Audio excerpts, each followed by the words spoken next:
Dès aujourd'hui, la récréation est donc terminée. Au soir du 12 octobre 2025, je puis assurer à la communauté nationale et internationale que le scrutin présidentiel s'est déroulé dans les 10 régions sans incident majeur. Globalement, l'élection a été bien organisée, et je dis bien sans incident. Les autorités administratives relèvent néanmoins une très faible présence des représentants de plusieurs candidats dans les bureaux de vote à travers le vaste territoire national. On le saura davantage lorsque les commissions locales vont achever leur travail.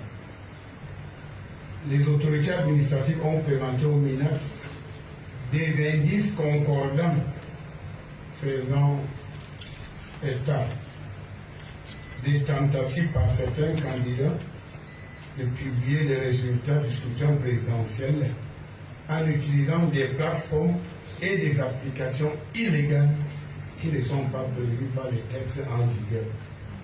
Je profite de l'occasion pour réitérer ma mise en garde à ceux des candidats qui seraient tentés par cette activité criminelle d'y mettre un terme avant qu'il ne soit tard.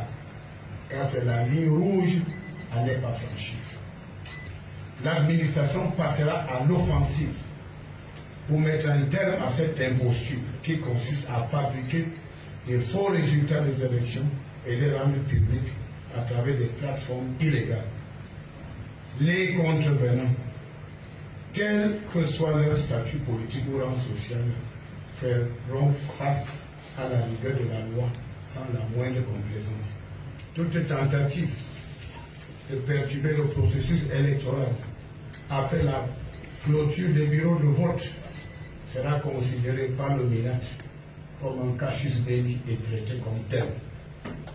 Je terminerai mon propos par cette mise en garde du chef d'État son Excellence Paul Biya au candidat Buré lors de l'élection présidentielle de 1992 quand il disait, je cite, « Il ne faut pas jouer avec le Cameroun. » Plus que jamais, la mise en garde du chef de l'État, son Excellence Paul Biya, en 1992, reste d'actualité.